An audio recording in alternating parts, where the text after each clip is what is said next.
Number one, what is the Feast of the Trumpets? What is the Feast of the Trumpets? Brother Rep, are you talking to the seven, you mean the Feast of the Trumpets on the book of Leviticus and Numbers? Leviticus. Yes, because Okay. we're just giving an introduction. We need to show that, no? What is that? That's one of the seven. One of seven. Okay. In Leviticus 23, verse 25, is that uh, the Feast of the Trumpet. So it was celebrated first day of competition. Then we will blow out the trumpets. Trumpets is talk about the shofar.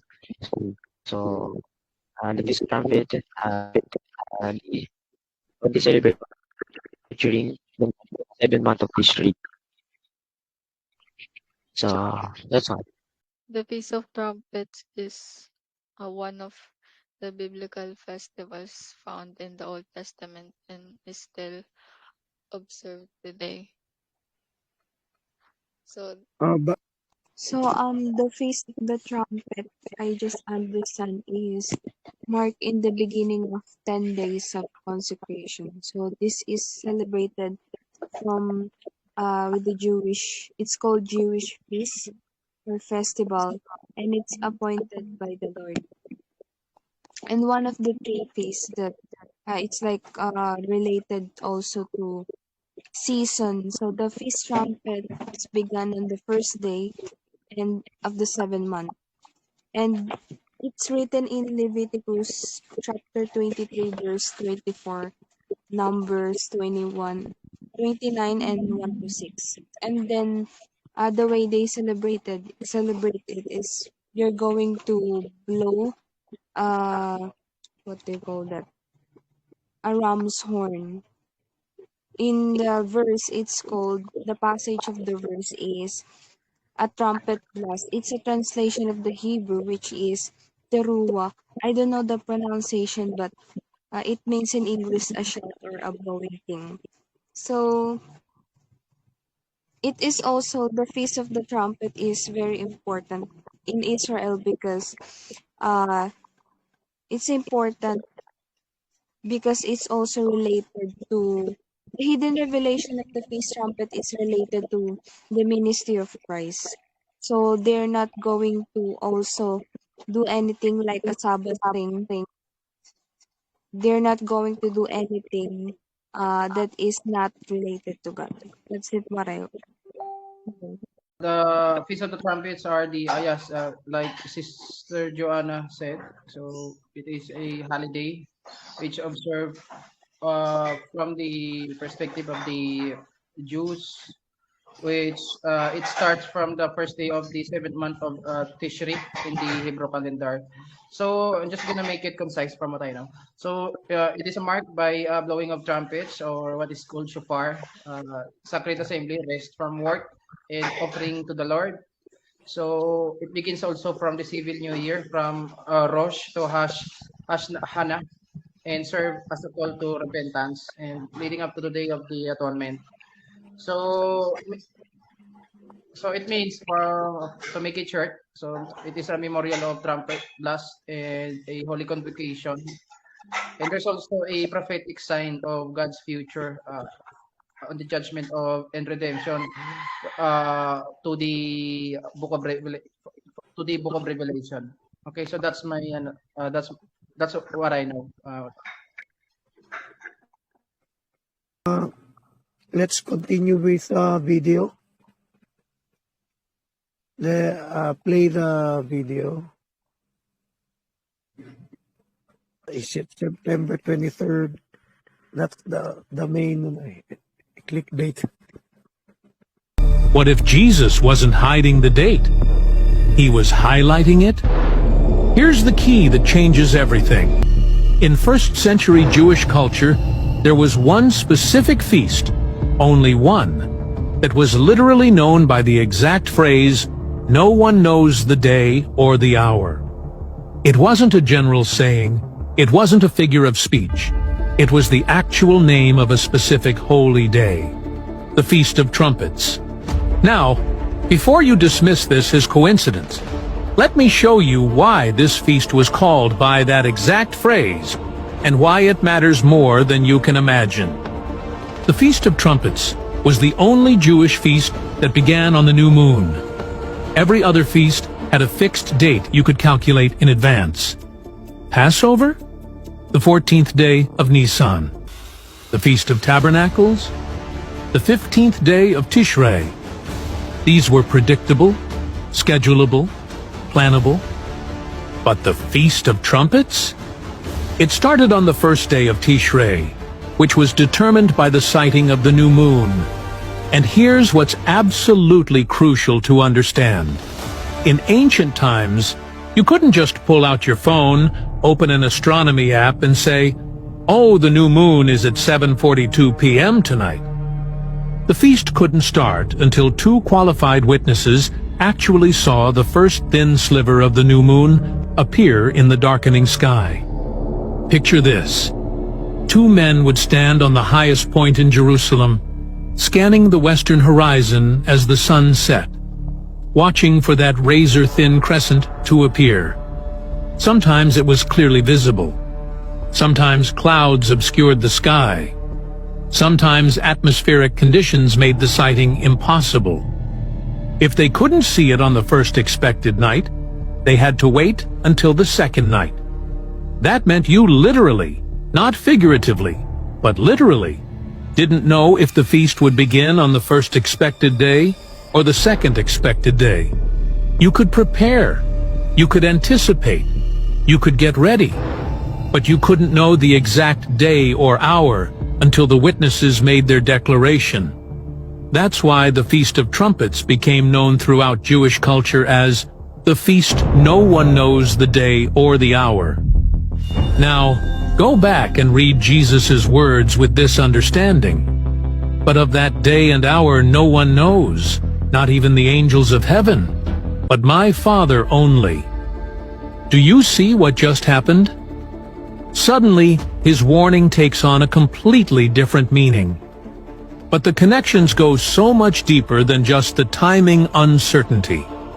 Let me show you why the Feast of Trumpets was the perfect prophetic picture of the rapture. The feast involved exactly 100 trumpet blasts throughout the day.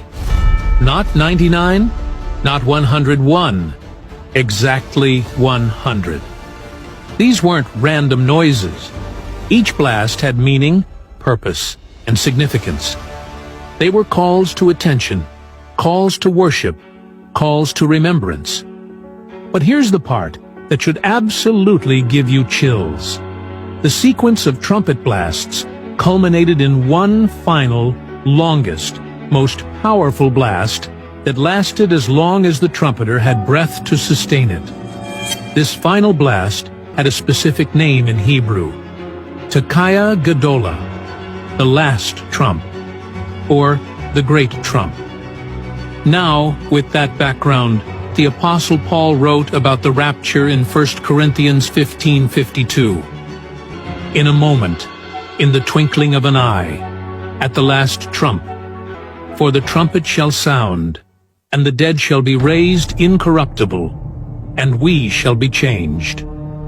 And in 1 Thessalonians 4:16-17, for the Lord himself will descend from heaven with a shout, with the voice of an archangel, and with the trumpet of God. And the dead in Christ will rise first. Then we who are alive and remain shall be caught up together with them in the clouds to meet the Lord in the air. The feast that no one knows the day or the hour. The trumpet blasts, the last trump, the catching away of God's people. The rapture imagery isn't hidden. It's staring us in the face. And now, here's the part that's causing prophecy watchers around the world to sit up and take notice.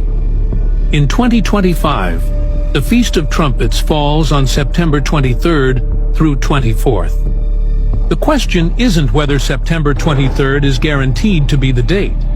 The question is whether you'll be ready and watching when the true last trump finally sounds. But the connections between the Feast of Trumpets and the rapture go far deeper than just timing and trumpet blasts. What I'm about to reveal will show you that this feast wasn't just about celebration. It was about preparation for the most serious event in human history. In Jewish tradition, the Feast of Trumpets isn't just called the Feast of Trumpets. It has another name that will absolutely send chills down your spine. Yom Teruah, which means the day of blasting, or the day of shouting. But here's what most people don't understand. This wasn't a day of random celebration or casual observance. This was the most solemn and terrifying day on the entire Jewish calendar. Why? Because it marked the beginning of what's called the 10 Days of Awe. 10 days of intense soul-searching leading up to Yom Kippur, the Day of Atonement. If this is a dress rehearsal, the real show may be closer than we think. According to ancient Jewish understanding, the Feast of Trumpets was the day when God opened 3 books in heaven. The Book of Life, for the righteous who would live another year. The Book of Death, for the wicked who would die within the year. The Book of the In-Between, for those whose fate would be decided during the 10 Days of Awe. Picture this. Every Jewish person understood that on the Feast of Trumpets, their eternal destiny was being weighed in the balance. This wasn't theoretical theology. This was life and death reality. The trumpet blasts weren't just religious ceremony. Each blast had a specific purpose that perfectly parallels what the Bible teaches about the end times. The first blast, called Tekiah, was a wake-up call. It was designed to startle people out of spiritual sleep and complacency. Sound familiar? Jesus repeatedly warned his followers not to be found sleeping when he returns. The series of short blasts, called Shevarim, represented the breaking of hard hearts. These staccato bursts were meant to shatter spiritual pride and bring people to repentance. The rapid-fire blasts, called Teruah, created an atmosphere of alarm and urgency. This was the sound of warning that judgment was imminent and time was running out. The final long blast, called Tekiah Gedolah, was the last trump that signaled the end of the opportunity for repentance and the beginning of divine judgment. Do you see the prophetic pattern here? The trumpet sequence wasn't random. It was a precise countdown to judgment that mirrors exactly what Revelation describes happening at the end of the age. These weren't just religious observances. They were considered rehearsals for the final judgment. But here's where it gets absolutely mind-blowing. The Jewish people understood that the Feast of Trumpets wasn't just about individual judgment, it was about cosmic judgment. They believed this was the day when God judged entire nations, kingdoms, and the fate of the world itself. The Talmud teaches that on the Feast of Trumpets, God determines which nations will experience war and which will experience peace, which kingdoms will rise and which will fall, which empires will prosper and which will be destroyed. And according to their understanding, this cosmic judgment would one day culminate in the ultimate day of the Lord, the final judgment when God would settle all accounts and establish his kingdom on earth. The earthly feast was training for the heavenly reality. And here's what should absolutely terrify anyone who isn't ready. According to Jewish tradition, if you didn't respond to the trumpet calls during the Feast of Trumpets, you had only 10 days left to get right with God before the final judgment of Yom Kippur. A shout, like the Yom Teruah, the day of shouting, an archangel's voice, the divine herald announcing the king's arrival, the trumpet of God, the ultimate Tekiah Gedolah, the final last trump, the dead rising, the ultimate awakening from spiritual sleep. Every element of the Feast of Trumpets points directly to the rapture. If this is the year the rehearsal ends, are you ready for the real performance to begin?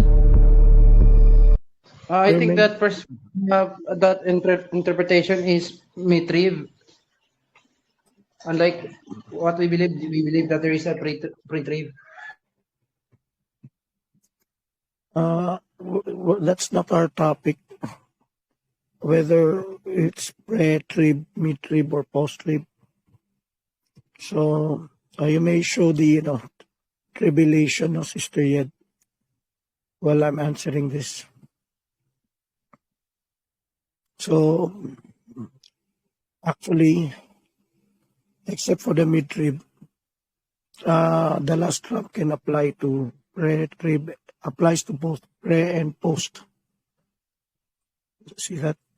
The pre is the beginning of the trumpet, like Yom Teruah. And the post,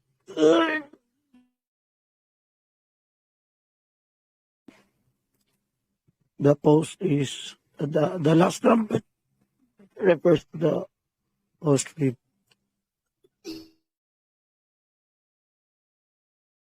I think I have an emergency here.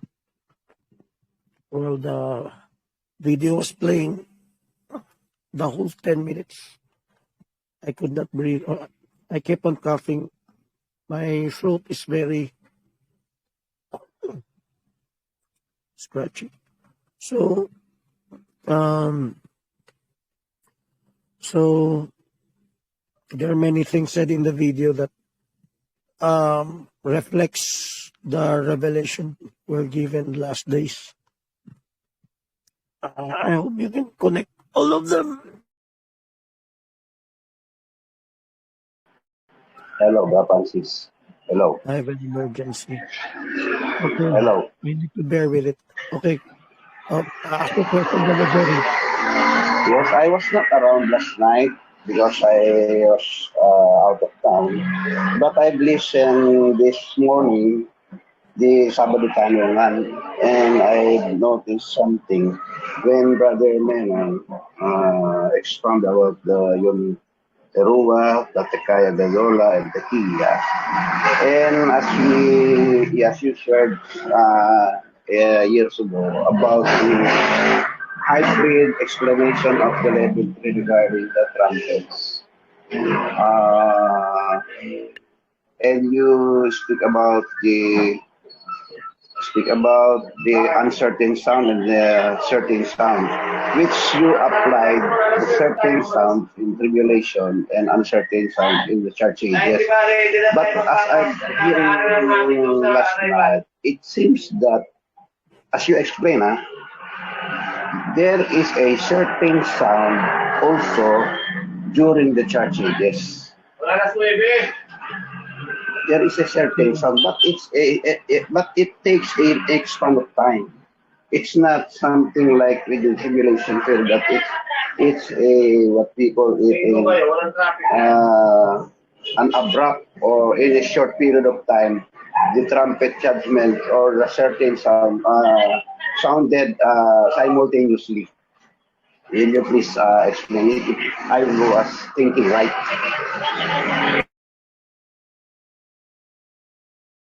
So maybe zoom out, Sister Yed, or show the thumbnail.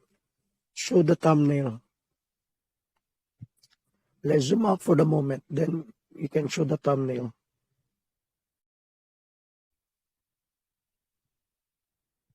Okay, you see that? That's the church ages. So that's the tribulation period. The trumpets in the church ages. It is an uncertain sound for the rest of the people of the world. Look at the tribulation period. The trumpet is a certain sound because no one can ignore it. Even if you're an unbeliever, you don't have to have anything to do with it. Still, you need to you cannot ignore it. because the whole world, your life is affected. Right now, people can ignore it. That's why within our church, we have to evangelize. You have to let them know. We have to teach them the warning signs. Don't ignore this. Don't live as though you don't care. You don't have no care in the world. This message, God does not want us to ignore His warning message. So that's the church ages. That's 2,000 years before the rapture. Tribulation period is last 7 years of this world. The last 7 years, last 1 week for Israel also. So let's go to the thumbnail. Go to the thumbnail, Sister Ried. Okay.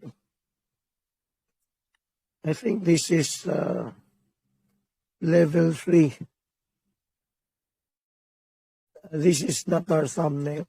This is the teaching of other end-time quotationers. Okay, that's it. So, notice in this illustration, the church ages have trumpet. The tribulation period has trumpets.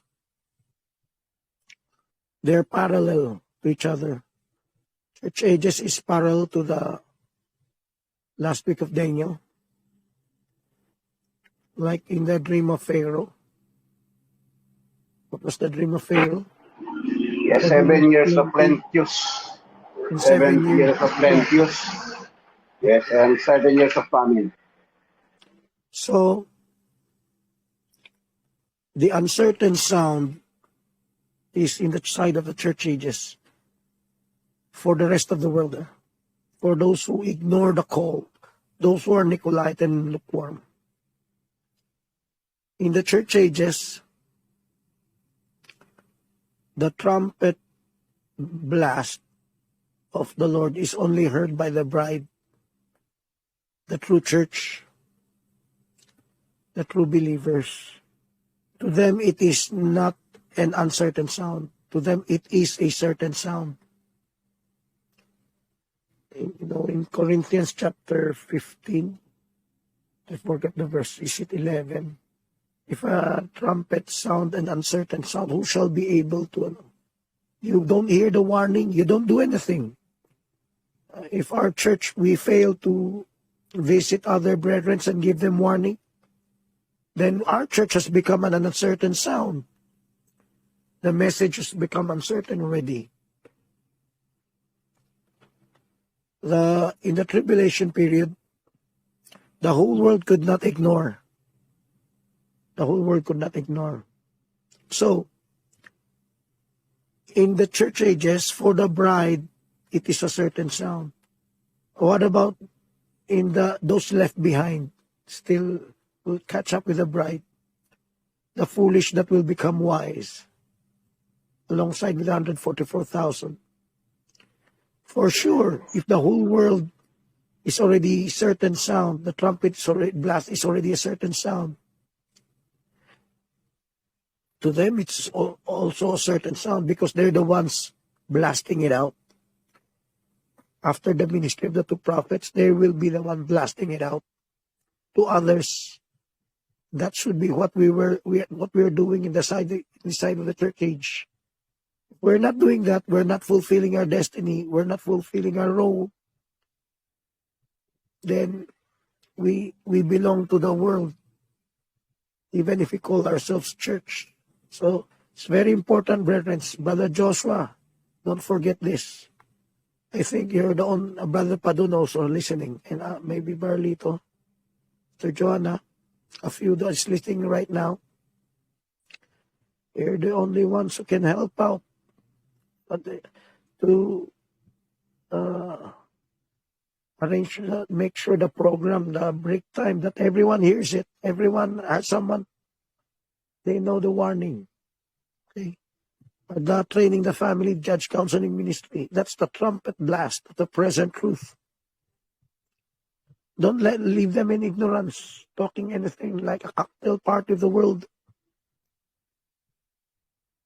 there's something urgent they have to know. That is the sense of this trumpet. It's urgent. So this side of the church age, even if it's almost the end, we are almost at the end. We need to trumpet blast, not just in Manalite fellowship area, even in their homes. We need to arrange that. If that will be your last message on earth, and the end will come, will you not do that? Because of inconvenience or what? Arrange for that. Because in the tribulation, everyone, those that will be martyred but resurrected, those foolish that will become wise, they will all do that because of their testimony. They were, they loved not their lives for the testimony of the Lord. Okay, keeping their commandments. Brother, what I am trying to ask you is this.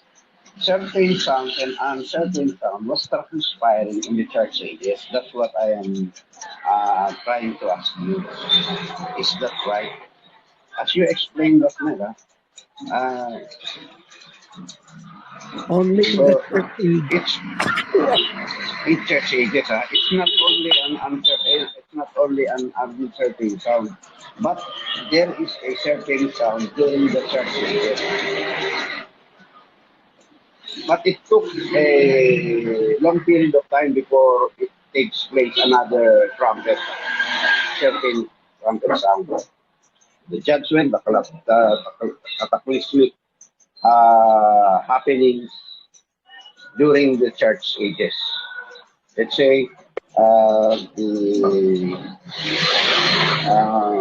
Bible says the earthquakes that happened in China, it's 16th century. It happened also in sometimes in 1900, something like that. The difference with the but the difference in tribulation. Yes. Even if there's calamity in the church age, even if there's calamity to the rest of the world, it is still an uncertain sound. So, because they will not get the message, they will not get the message. They will not take notice. Actually, they can just ignore it. By the way, if you have some newspaper in your bus terminal, are you in your home, or if you're in your home? I am out outside. Okay. At the barber shop. Okay. If there's a newspaper around, just cover the cell phone with make it look like a trumpet, reverse trumpet. You speak through the opening, and there will be the ambient sounds and the surroundings will not be heard. Okay. Ask for a newspaper. Okay, so let's continue. So let's break down the first part of the outline, but anyone of you can ask about this. We may not cover everything, but our time is started out very late. I have coughing attack. My throat is very itchy right now. So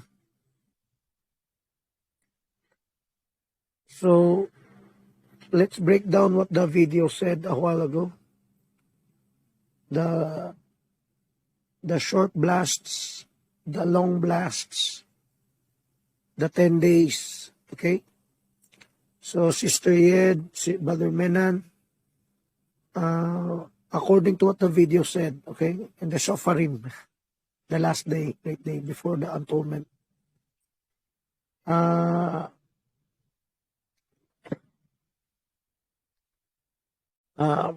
Let's recount, review what the video said. Then let's put some application in our lives. Again, soparim means a musical instrument. Okay, so Yes. No, so I'm they are referring to using. what the video mentioned. The Yeah, video mentioned that. soparim is a musical instrument, and specifically shofar is the one that they use to in the during the Feast of the Trumpet. That is ram's horn.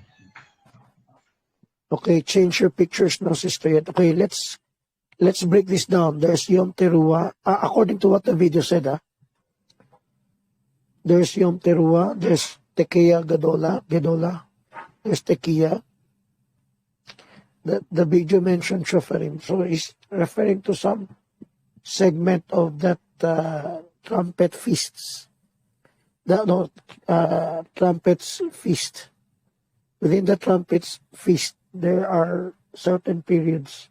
That's what we wish to emphasize because there's an application to each one of us. Let's start with Yom Teruah.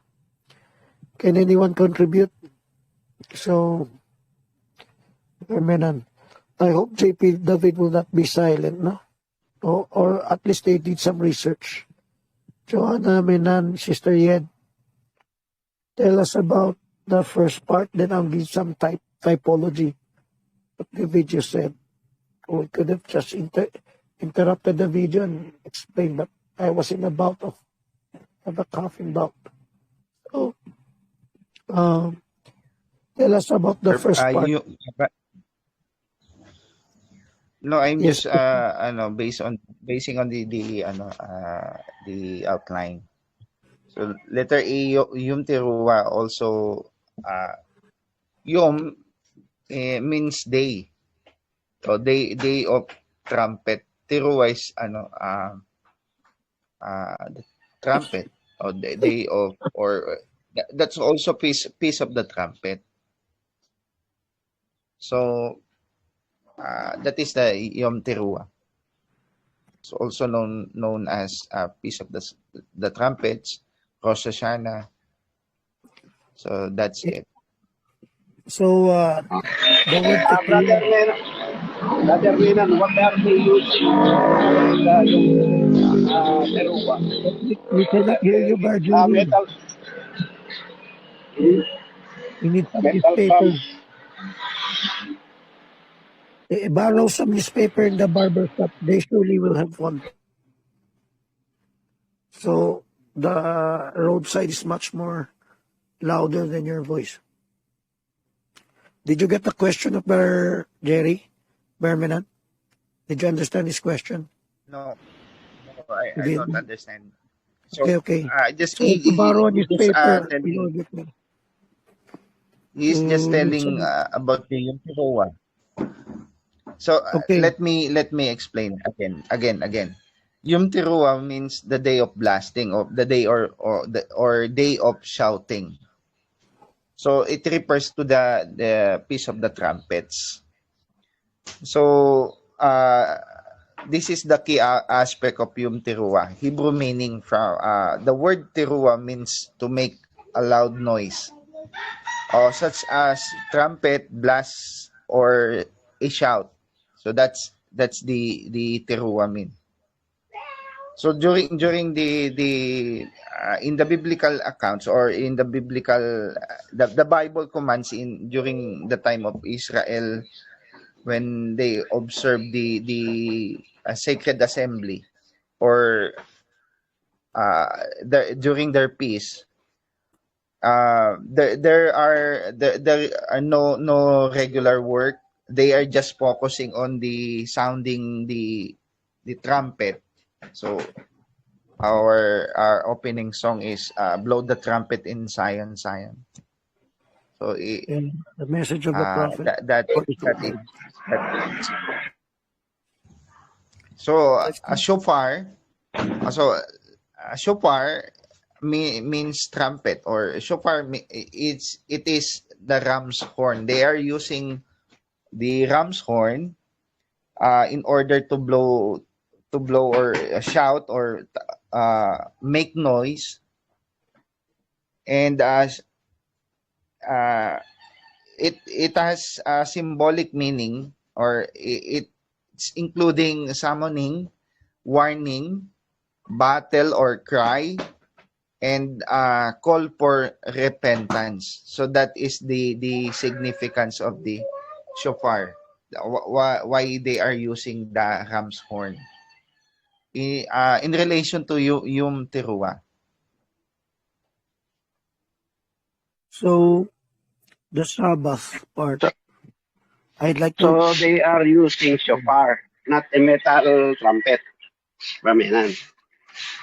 Yes, sir. What So that the not rabbi said. like we seen today. They are using ram's horn. Yes. By Okay. the way, the Bible says Sabbath, a holy convocation. It's a time of remorse, mourning. The application of Sabbath or holy convocation means forget about work, forget about your earthly concerns. When you go to, let's say, DVBS, you visit brethren's homes to sound the trumpet, not literal trumpet, but the message, the warning, the emergency instruction.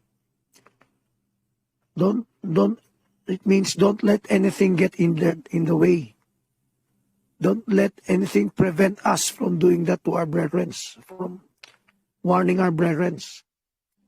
Right now, is it ongoing? Maybe not very much. Aside from Sunday services, to warn them up there in their homes every day. Set some time, not once a week. Set some time to warn them. Don't let work to prevent you. Of course, that includes your family also. That's the holy convocation. Now, the difference between the ram's horn and the metal trumpet.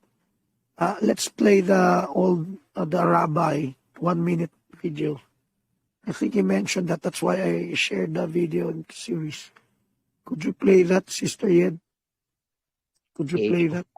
What many Bibles mistakenly call a trumpet, was to be blown. And indeed, on certain occasions, a trumpet, specifically a silver trumpet, was to be blown. But in this case, the word is teruah, which not only indicates that the instrument is to be a ram's horn, not a silver trumpet, but that the teruah, you see, is a very specific series of blasts on the horn that has a certain meaning to it, like a military bugler or a drummer used to do in times of war. That is, they would play certain notes or drum a certain cadence as signals to the troops to advance or to retreat or to form up or to rest or whatever it was. The shofar was played using different calls to tell the troops what to do. The teruah is such a signal. It consists of 9 or more short blasts in rapid succession, and it's an alarm. It's a warning. It was a symbol to go to war. It was a battle cry. Now, what I've just told you is the sum total of what the Bible instructs for Yom Teruah, the first of the fall feast. That's it. All other celebration associated with the way that holiday is typically celebrated today is tradition. A shofar, what many Bibles mistakenly. So, not all traditions are bad because we call the spoken word, the Jewish commentaries. But let's apply it here. We're still going to talk about Tekiah Gedola, the difference of ordinary Tekiah and Tekiah Gedola. So first, the Sabbath applies. We must not be distracted from our mission. This is urgent. This is war. This is life and death. Not of the flesh, but of the spirit. Then there are short blasts. That means there will be a long blast. What is the difference between the short blasts and the long blasts? The short blasts are reminders, reckoning within our church, if it's applied to our ministry. The long blast will be the final warning that after this there will be no more. Okay, can you explain, Brother Menan, Yed, or whoever, what is Tekia Gadola? Okay, call For to Francis repentance. Ginola, Tikiyan should come first. So what the old man saying in the video, it is a 10-day period or 10-day uh, period when the shofar was sounding, no. So first it is Tikiya. The Tikiya Gidola is the last trump. It's a long blast of sounding the ram's horn. According to the what I've researched is this trump should be great blast or loud blast, great noise, a long great blast of sound. So Tikiya should come first. That is the signal. That is a short blast. According to the old man, during the Yom Teruah, during the Yom Teruah, that's the Feast of the Trumpets. So the purpose, it served as wake up call for self examination. That's the Tikiya. And not also self examination, it's also to wake up call for the repentance and preparing one's heart for God. So that's what I've researched. Okay, so Sister Yed, could you Brother search Francis, for the walls of Jericho, 7 trumpet blasts? Search for that. Brother Francis. Okay. In addition to Brother Menon, to my question to Brother Menon. Brother Menon, will you please also explain, as I've heard you last night, about the 100 days period of trumpet? You mentioned about the first day and on the last day. Will you please explain it again? The essence of the first day and the last day, or is that Terukeia applied in the 100th day? There's no 100th day, just 100 blasts. There's no Yes, 100 day. 100 blast. Yes, 100 blast. 100 blast on the 10th day. On the 10th day. The 10 days. Sorry. 100 blast on the 10-day period. I see. Before Yom Kippur take place. Takes So place. Feast of the Trumpets, Yom Teruah is the calling out message before the Yom Kippur comes. So the finish of all this is the Yom Kippur, Feast of the Trumpet. The final. The Yom Kippur is the end. Like the end time, it's like the rapture, it's like it's over. You don't have any time left. By the way, I'd like to show the walls of Jericho. Please bring back the picture, Sister Yed. Now, there was an event in reclaiming the promised land. They went against the walls of Jericho. God commanded them to circle the city. Yes, that was the song that they run to the city, they ran up the wall later after they blasted it. So the trumpet blast, it was God who destroyed the walls. Now, when they circled the city 7 days, so for 6 days they circled once. On the 7th day, they circled 7 times. 7 times. So the first 6 days they circled once. But on the 7th day, they circled 7 times. Then after they circled the 7 times, they blew the trumpet. Blow the trumpet in Zion, Zion. After they blew the trumpet, the walls came tumbling down. They can enter the city. It was God who supernaturally did that. Now, what is the type? The first 6 days, up until the seventh day, that's the 7 church ages. That's also the Feast of the Trumpets. There is a shout in the last day. There's a shout. And the walls of Jericho is the world and our hearts. If we are to be part of the rapture, we must consider our hardness of the heart, the walls of Jericho. So there are many examples for that. When will you assert your children to wake up in the morning to listen and report on this? So the next level, next step, to bring down another level of walls of Jericho. Padun, when will you command your children to research and participate here in English? At least going to literal schools have some benefit of speaking in English.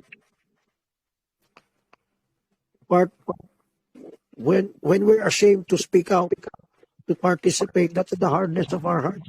That's the walls of Jericho. And there are many other things, of course, in your homes, your spouse, your family. When will you put it upon yourselves that they're the walls of Jericho?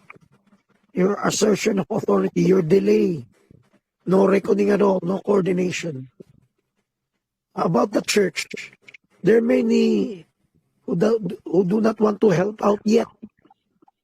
They leave it to others because they're still living in the traditional ministry. They're still living in the old ways. They could not walk in progressive light. So many are not yet helping out. So that's why I'm pleading for all of you here, those attending in Manalito, to help out in other churches. Apply that. So what are the things that's holding you down? That's the walls of Jericho. So progressive ministry in the church, what's holding us down? That's the walls of Jericho. What is the shout? That's the message. It's an emergency. 4 stages of cancer. And so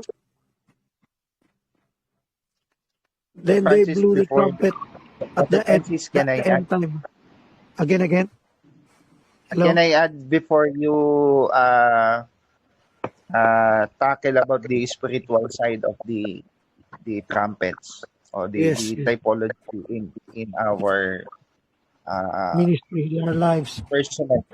personal lives. So before that, shofar, there are components of shofar blasting. So first, that is the tikiya. The term tikiya in the outline. So first, I just want to tell this in order as to have knowledge about this. Tikiya is a single and long loud blast. So Tikiya Gidola is also the same to Tikiya, but according to my research, Tikiya is a single and long loud blast. Okay, so there are a similarity to Tikiya Gidola, but they have the difference in some reason. Number 1 is Tikiya, then number 2 is Shevarim. So that is the component of shofar when the trumpet was sounded or sounding during the sounding alarm. Tikiya, then number 2 Shevarim. Shevarim is a series of 3 short broken sounds. So first, Tikiya is a single loud blast. Number 2 is Shevarim, a series of 3 short broken sounds. Number 3 is Teruah. Teruah is a sequence of many short staccato notes. Staccato note is broken notes. So they sound blast broken. I don't know what that sound is. So it's up to you to research about that. Number 4 is the Tequila Gidola. The Tequila Gidola is an extended long tequila. So it's also tequila at the end of a set of blasts to signify its importance and ensure its power is heard by all. So Tequila Gidola is great noise, great blast according to them. In order, all people of Israel should heard the the blast of the shofar. So, Brother Francis, what is the significance of this 4 component of the shofar in our personal Berean, in our partner is in life, in our family, and also to our church? So what is the typology in our message? The first tekiya is the initial message. Like when you first accepted Christ, the Berean repentance. There's a long, shall I say, it's a emotional change. There's an emotional, we experience some emotional repentance there. The beginning of our Berean repentance, Acts You 2:13. pray, yeah, as you said. You all cry. If you really repented, at least you feel some remorse, right? Mourning. If you really repented, you feel some, what we call crying, mourning. So, this is what we call the first tekiya. The tekiya gadola, which is the longer one, that's the end, at least the last time we will do that. Of course, in our lives, we have many insubordination. We have many disobedience. We have many struggles in our flesh. Sometimes we compromise. There should be a long mourning, a remorse. So that's what I said the last time, because that's before the rapture. I believe we should not stop mourning for our sins for the whole of our lives. In between Shevarim and Teruah, those are the whole of our lives. So it's becoming a short blast, right? Sometimes it's a broken note. It's not a complete note. Fast notes. Those are the struggles in our lives. The last one, I have a song, The Last Time I Fall, right? There will be the last time we will pray, we will mourn, because after that will be victory, will be atonement. Atonement.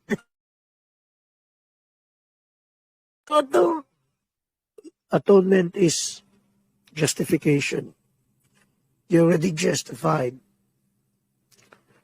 Then the Feast of Tabernacles, that's the celebration. You're witnessing to others. Of course, trumpet is also witnessing, but you're receiving it. And you're warning others. Tabernacle, you're enjoying it. Okay? Atonement is the transition. That's the birthday of Christ, actually. We're going to talk about that also. Birthday of Christ. So, But this question, okay. during the in number 2 outline, we have William Branham sermon. So I done the illustration of the 7 trumpets according to the other end times belief. So Yes, Sister let's Yed show that. can show here in the share screen. So what is the reason why they put the trumpets in the I think Brother Branham did not mention that in his message. I searched in the table. He never said that the trumpeting angels or the seven trumpets are in the are in the seven church ages. Yes, that's only So what is the in reason why what we call the seven trumpets in Doctrine of the Seven church Faith ages? by Menon. That's only doctrine of the level 3. I suggest Marjorie, could you adjust your cell phone because your voice is muffled? I am using headset because there's something wrong with my mic in my phone. But you Okay. can use your palm to cover the ambient noise, okay? Let's say your palm covers the microphone because it's small, so that chicken will not be heard, the rooster. Okay, crowing will not be heard. Okay, you were saying something. Okay. So, where was I? There's a feedback. Maybe mine. Okay, I'm gonna come out again.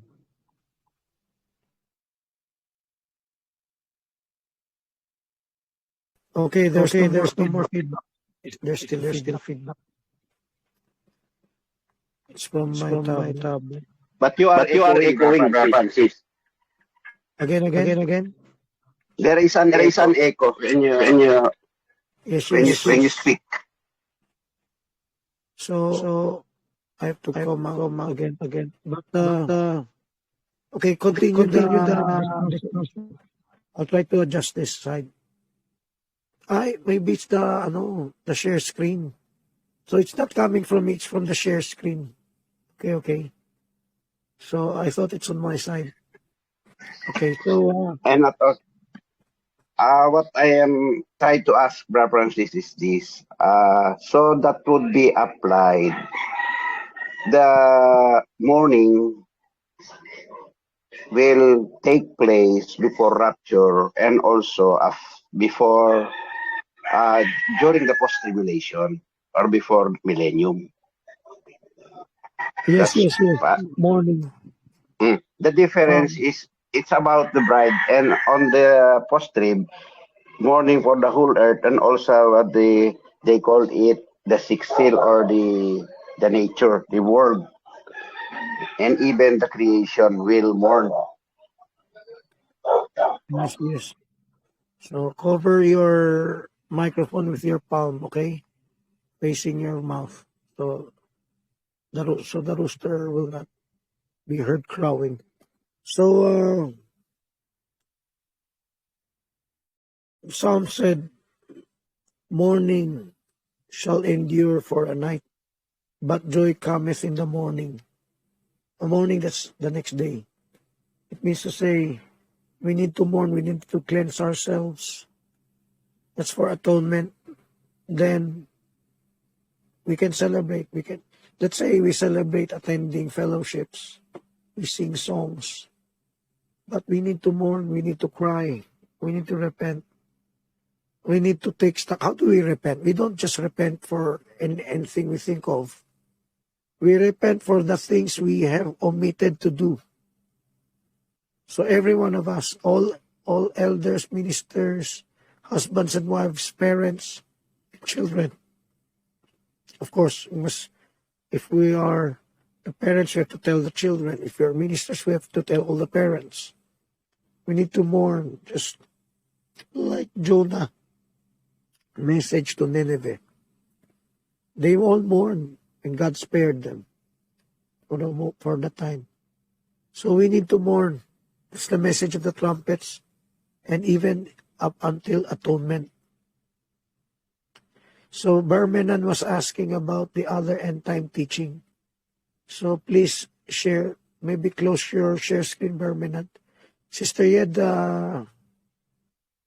let's share other end time teaching. Also from the standpoint of Brother Branham. Could you show Milievo's illustration first? Then Berminant's illustration.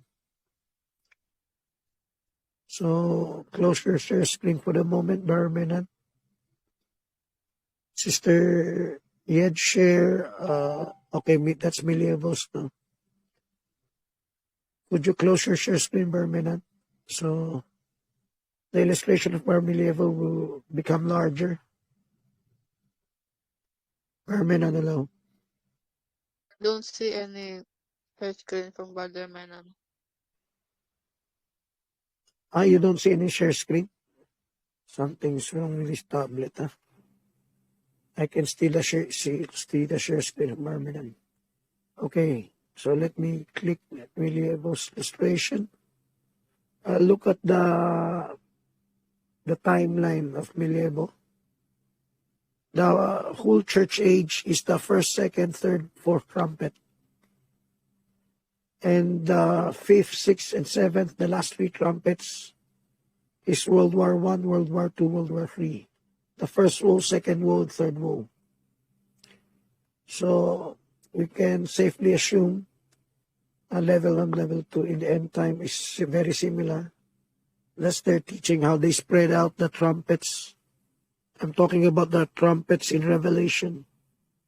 The 7 trumpets in Revelation are spread out from the church age up until the tribulation period.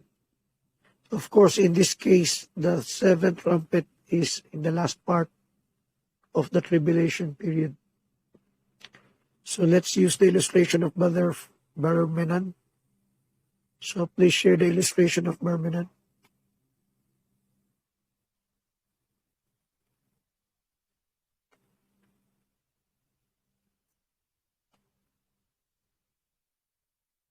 The newly made one, because that illustration you're showing that's the Seventh-day Adventist Jehovah's Witness illustration. That's the first part, the first one that he made. Okay, this is the latest one he made. So, the teaching of Other End Time, the first 4, actually the first 6, verse 6. So you still got a mistake, Berman. The first 6 is in the church age. Just so happen the 5th and the 6th is in the Laodicean church age. So you have to compress that, no? The right illustration is compression. Like how I drew the 7 seals.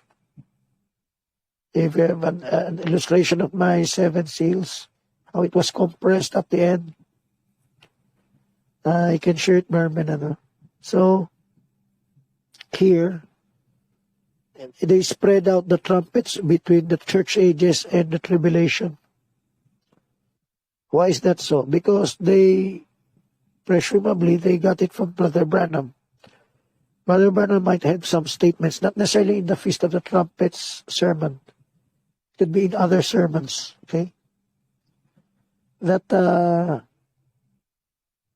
since Brother Branham was reading from the Seventh-day Adventists and the Jehovah's Witnesses, he might have mentioned the same thing. The destruction in nature. And there's nothing wrong with that. That's not exactly wrong. Just because level 1 Bible absolutes in the end-time message, consider them wrong. But if we believe in parallelism, that's not wrong anymore. So let's toggle between the other illustration. Show the previous illustration, Sister Yed. The first illustration Berman had made. Supposedly an error, but I can use it as a Seventh-day Adventist illustration. Toggle back to the previous illustration, Sister Yed. So Berman adopted some from them. Could you show that, Sister Yed? The previous one you showed before this. Hello, okay, that's it. This is Seventh-day Adventist and Jehovah's Witness illustration. Because to them, there's no more last week of Daniel. Not even 3.5 years because it's already finished. Brother Branham was reading from them. That's why there might be a quote which Branham followers are basing upon. First 4 trumpets is it's what Brother Milieva described as the destruction in nature, the calamities that took place on earth. But the 5th, 6th, and 7th are compressed in what? In the Laodicea. So let's get back to the previous list. Toggle back, sister. Toggle back, okay. So if you're going to make this correct, permanent, according to Milieva's illustration, first woe, second woe, third woe, they are all in the Laodicean age. So they're compressed.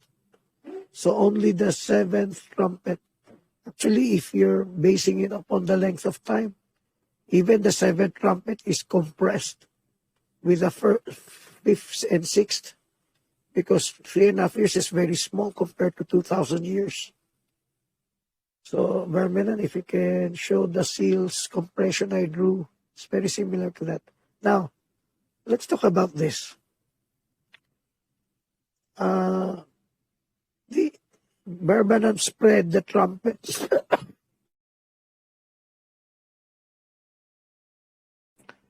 Brother Branham spread the trumpets between... Nothing, okay. So why did Brother Branham explain it this way? The reason is this. He's merging the Protestant version and the Seventh-day Adventist Jehovah's Witness version. Because in Jehovah's Witness and Seventh-day Adventist, there's no more last week of Daniel. It's done, finished already. But he's still studying with Scofield and others, Larkins. So instead of 1 week left, it developed on him that it's just 3.5 years left. So he got half of the teaching from the Jehovah's Witness and Seventh-day Adventist, that the first 3.5 years was finished in the ministry of Christ. So naturally, when he applied the trumpets, like it was supposed to be just in the church ages, accordingly, we just spread out that one last trumpet as World War III.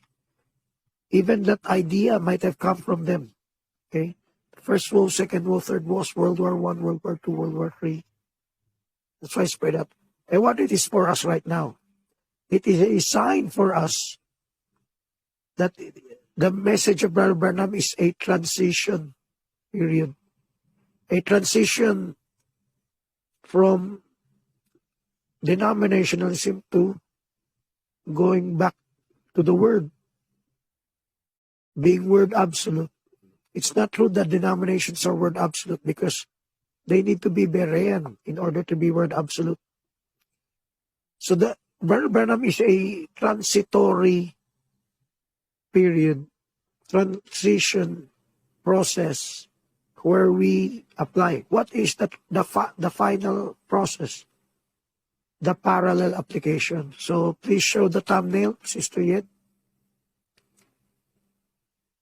Show the thumbnail, Sister Yed. The thumbnail. Okay, you see that? In the church ages, there is 7 trumpets. In the tribulation, there's the ultimate application of 7 trumpets. This is the final application. So Branham's explanation is a cue for us to see this parallelism. Even Branham mentioned the word parallelism, okay, parallel. But this will be the bride, for the bride to see. The bride will see the transition, the transitory part of Brother Branham's explanation, so that eventually we will see there's an uncertain sound of the trumpet for the world, certain sound for the bride, and there's a certain sound of the trumpet by the two prophets for the rest of the world and the tribulation. There are trumpets in the church ages and there are trumpets in the tribulation. So let me take this opportunity to share number 3. The rapture, where it says, the Lord will descend from heaven with a shout, with the voice of an archangel. Remember the word shout there? In the Feast of the Trumpets, they had to shout. In the walls of Jericho, they shouted before the walls came tumbling down. It was not just trumpet blasts, and they were lazy, keeping silent. No. They were shouting. God commanded them to shout. That's why even if you don't feel like it, praise the Lord. Shout to the Lord. Okay, don't be ashamed. Even if you don't feel like it. That's true worship, sacrifice of praise. So, during the church ages, the shout, the voice, is not just a message of Brother Branham. It's the message all throughout the ages. Because it's the Feast of the Trumpets. So you read 1 Thessalonians 4:16-17 in the New Light right now. It's the Feast of the Trumpets. Because the Feast of the Trumpets includes shout. And there's a message within it. And it's not just in Laodicea. It's in the whole of the church age. Of course, Laodicea, it's much more telling. It's much more significant. Brother Enoch, you were saying something. Brother Enoch. Yes, Brother Rep, could you please give me the syllogism to the woes? What is the types of woes in the church age?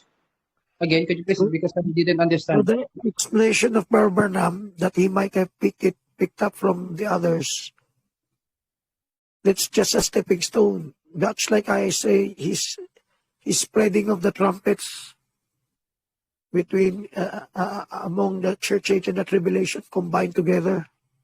It's not supposed to be combined together. It should be separate. There should be parallel. So when he explained for World War I, World War II, World War III, that's not exactly what the Bible says. What does it signifies on the church age?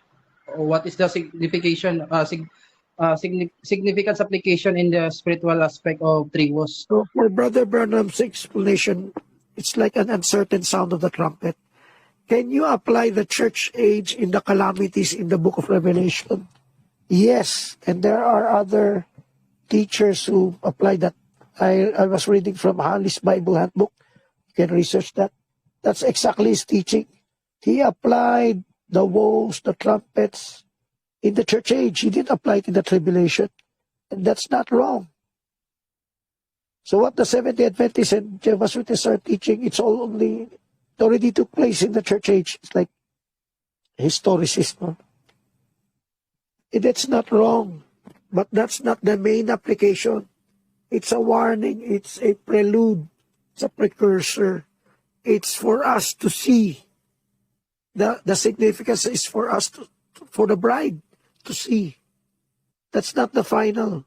It's not just a precursor. It's just a parallel, an initial parallel for us to see. So the first World War, Second World War, Third World War, is just the First World War is just very similar to the demons coming out, the 5 months tormention. It's just very similar. So the second woe,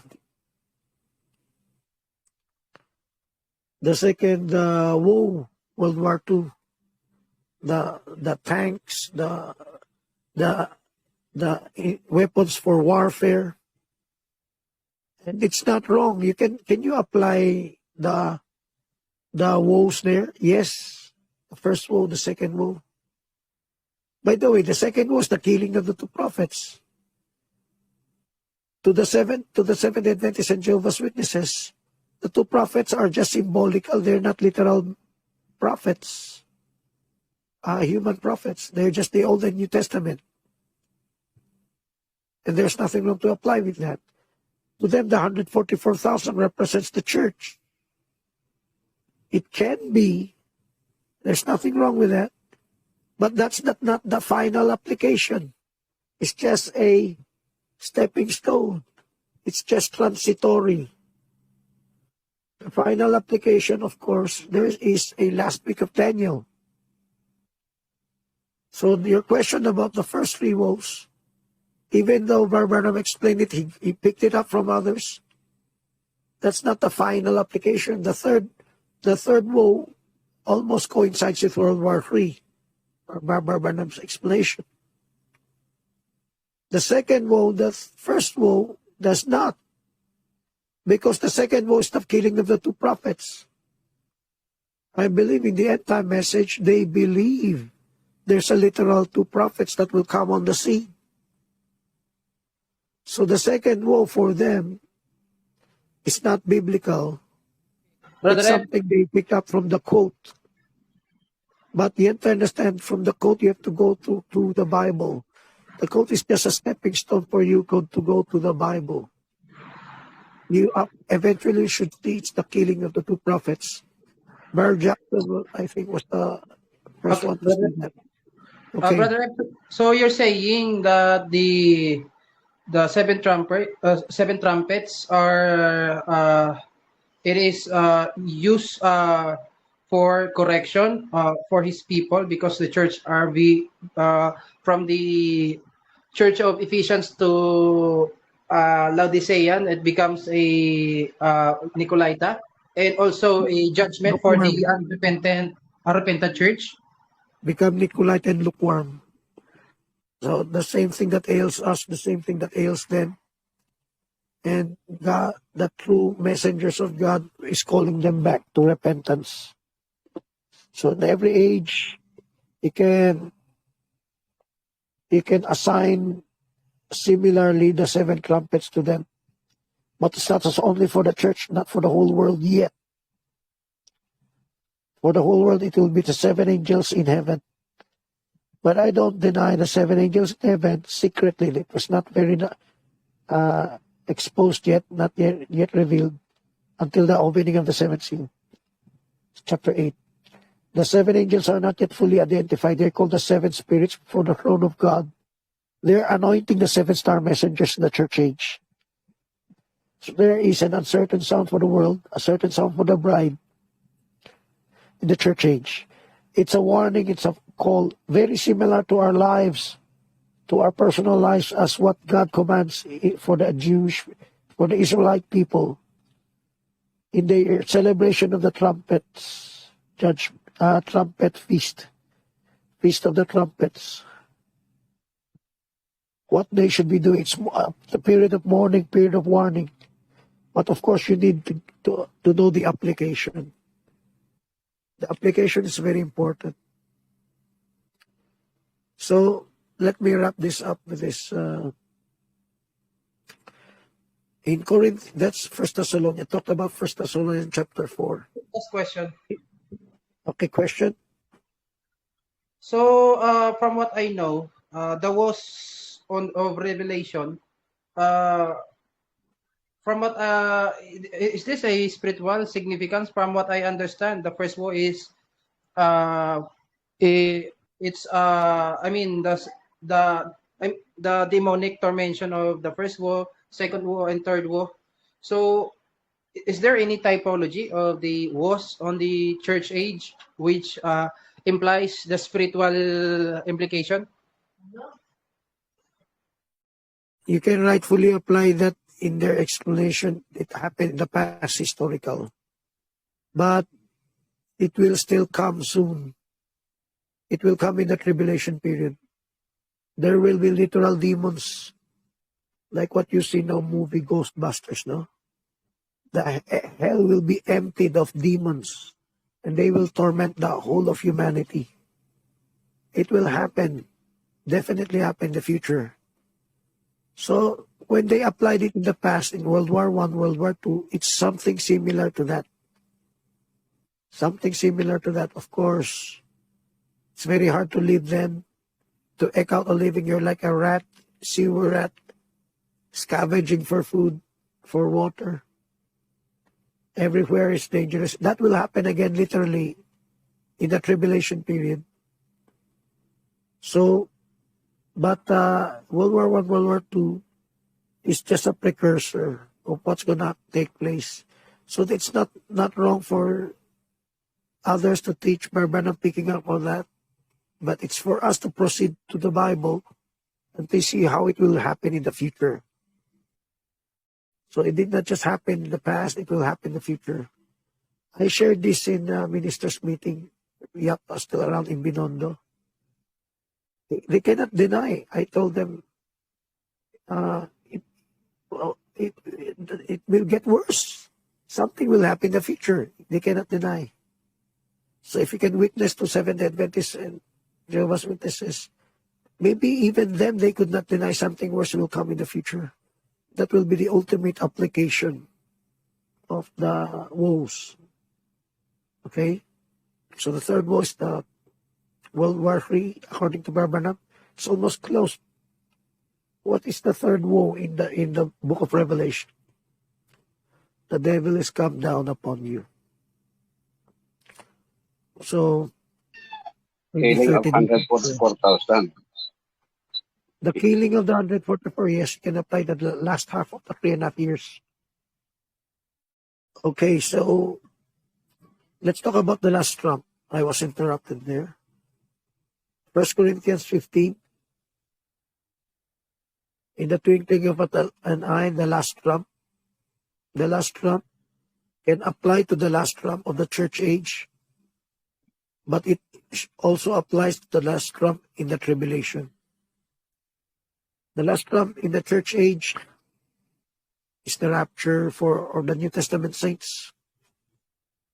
The last trump in the tribulation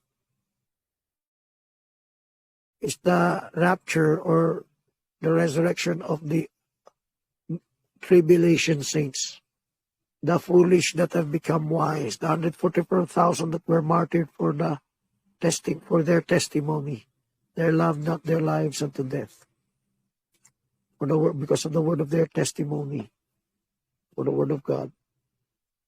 So that's number 4, their outline, the tribulation rapture. Is there a tribulation rapture? Yes.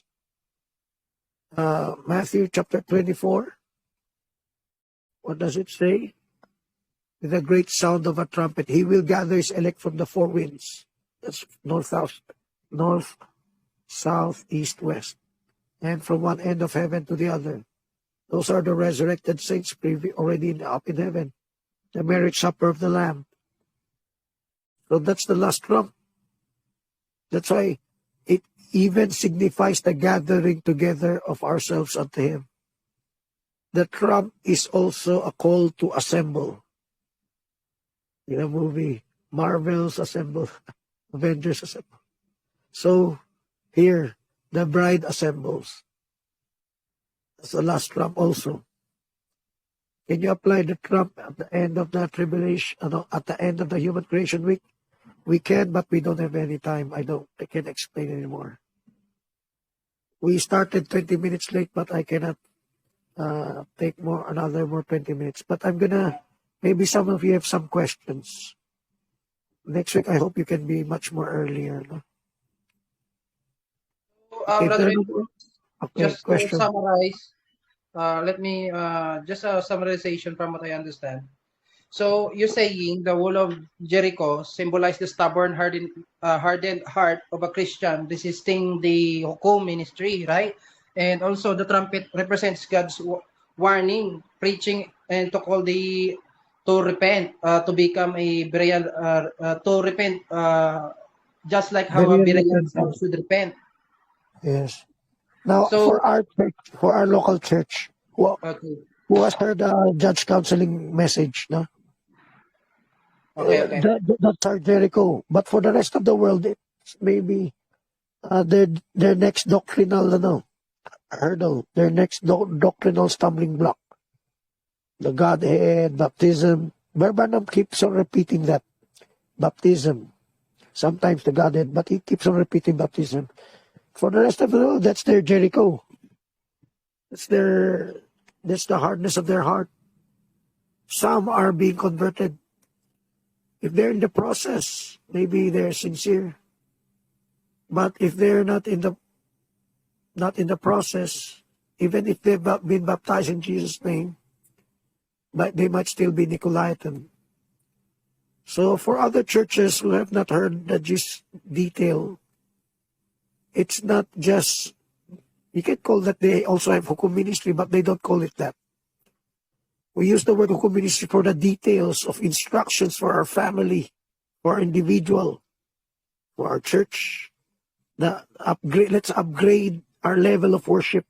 Let's not worship God like traditionals, like we follow some pattern, like they mystify even the pulpit or whatever.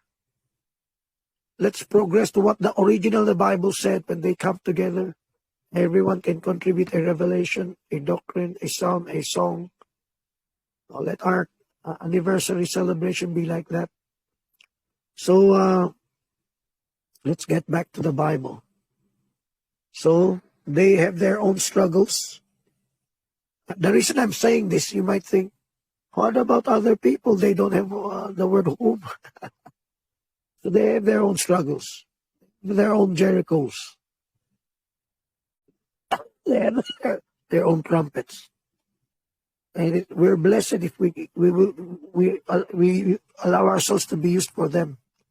But before we be used for them, let's also be used for our brethren. Many of our brethren are still in darkness about this. The family, and many of them still don't understand. Many of them, their attention got hijacked. I hope you try to catch up. Okay, so let's end it here. I've tackled all the numbers in the outline, 1, 2, 3, 4. Rapture in the church age and rapture in the tribulation. Rapture trump, tribulation trump. Okay. From the Sermon of Branham, and the breakdown of the feast. There are lots of type. I didn't mention, no one knows the day and the hour. A good thing the video said, it reminds us of the Feast of the Trumpet because you cannot know the exact day and hour. I'm familiar with that because of the Passover and unleavened bread and feast, and the Feast of the First Fruit.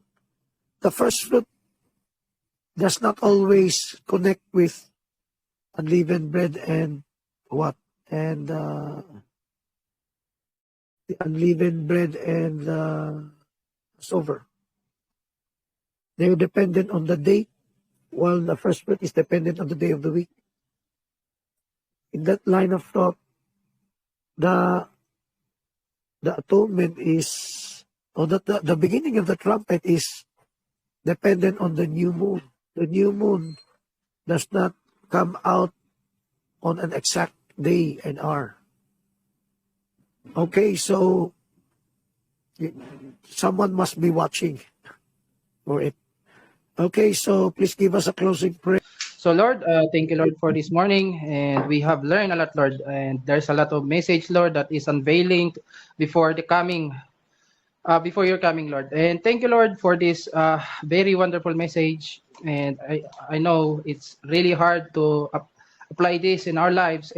So that's why, Lord, help us, Lord, to learn to become Berean, Lord, to be a repentant church, Lord, not just by just to attend the church, but it also implies, Lord, to be obedient, Lord, to the teaching that we learn. So I hope, Lord, that it's not just us, but this message will also apply to those who to Emergency Abranda where we share this message, Lord.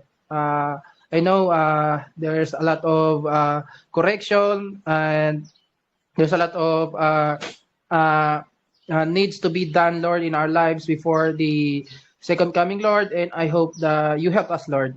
Forgive us, Lord, for all the mistakes, the sin that we have committed, Lord. And thank you, Lord, for this spiritual blessing, Lord. And I thank you in the name of your Son, Jesus Christ.